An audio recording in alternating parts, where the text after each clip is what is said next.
want to start with, do you feel like I feel like watching your work recently, the last few years, I feel like you've won the actors lottery in terms of the projects you've gotten to do and the directors you've gotten to work with.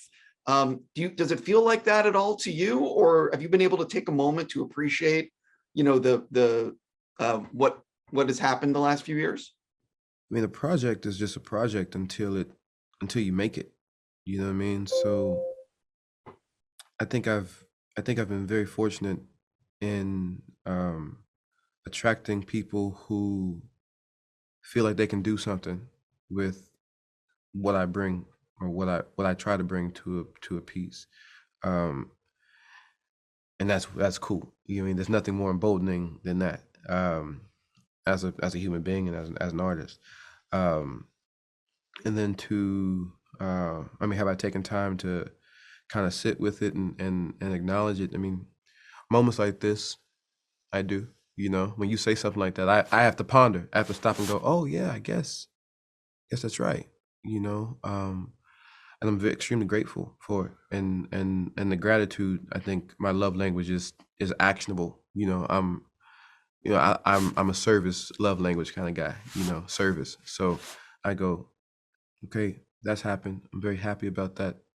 How else can I give back? How can I do another one, that can have that same or equal or greater impact, So that's how I metabolized the last few years. I want to start regarding this film. I want to start with congratulations. I thought you did such a great job. And I also on camera want to give a big thank you to Netflix for making this movie and allowing a story like this to be told. I know that you like to research stuff. When you researched the role and got ready, what were some of the things that really surprised you to learn that maybe you weren't aware of? I would say the fact that he left home when he was young, and that he wasn't from the places that he occupied, that he had this nomadic spirit about him, which I very much like.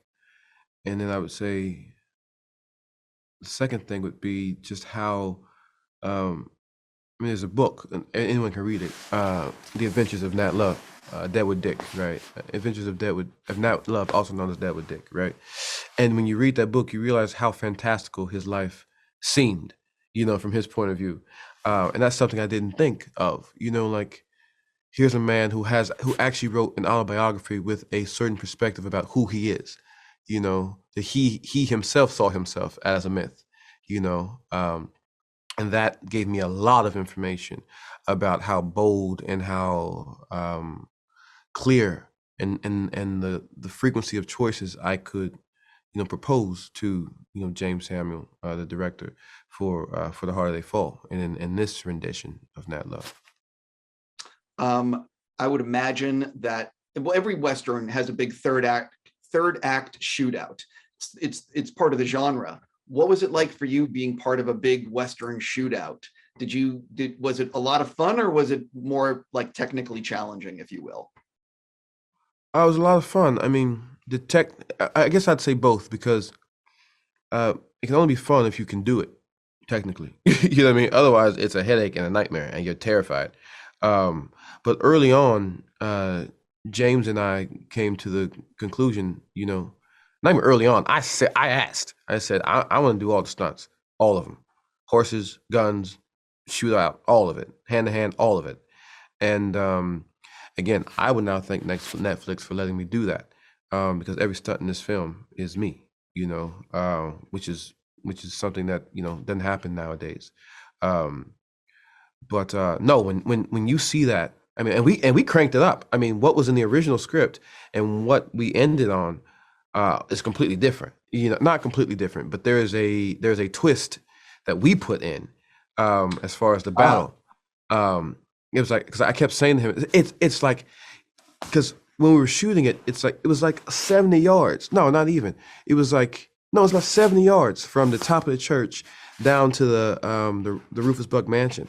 And I was like, that's a football field, man. We got to get to that end zone. And when you get to the red zone, what happens naturally is like, it's fire and brimstone and everybody's acting up. It's not just one guy, two guys. I mean, it's literally people are coming out of the woodwork. There is strength coming from that offensive line that you've not felt before. You know, like that's what it's got to feel like. And so with that in mind, working backwards, knowing that we wanted it to be so visceral and also romantic and also poetic, I then had to go, okay, so you work weekends, you live with the gun, flipping it, moving it. You ride the horse, you know, till your legs, till you can't feel your legs, and then you can feel your legs again. I mean, that's what you do. That's just what it is, you know. So yeah, I mean, that was the experience of it. And I was very excited to add to the canon of that, you know, that third act gun shootout, as you say. Yeah, I have so many more things, but I as a huge fan of Marvel, I am just curious, when you met, when Feige and you met with Marvel and everything to get involved, did they tell you like the full storyline of what they envisioned for you and what they wanted you to accomplish? Or was it sort of like, I trust what Marvel's been doing, just, yeah, this is great, I want to be a part of this? Well, I knew everything that everyone else knew, you know, and still do actually, you know, where it's like, this is the role, you know, and this is where we're starting. And that's as far as we got, you know, and that was enough for me, you know, to understand to try to understand who this character was, you know. And when I looked at the significance of Kang, you know, in the MCU, I agreed to the role the same way I agreed to, you know, any other film that I do. What is the responsibility of the character? You know, can the world move forward without them? You know, can the scene move forward without them? And if it can, then I'm okay. And if it can't, then it's something I want to take on and take that responsibility.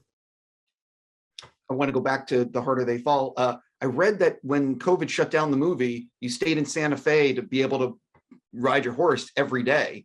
Can you sort of, and that sort of speaks to the level of your commitment towards the characters you're playing. Can you sort of talk about that?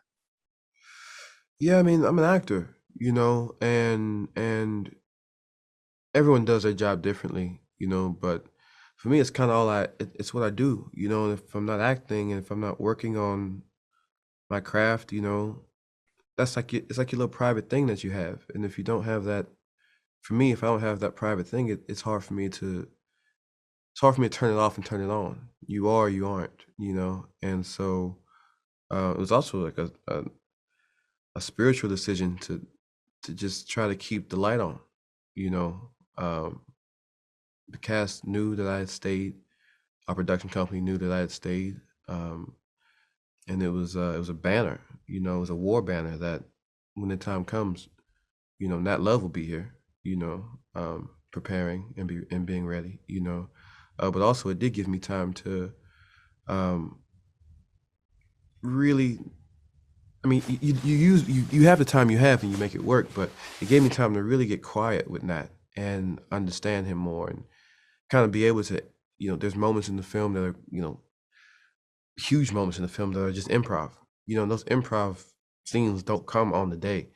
Those improv scenes came, you know, during the middle of the winter when the world was shut down. And I'm just, you know, sitting at the house looking at my dog, reading the script. You know what I mean? Would I do it again? Yeah. I mean, do I hope to have to? No. Completely. I got to stop there, man. I really enjoy your work. Thank you so much for giving me your time. Absolutely, brother. Thank you.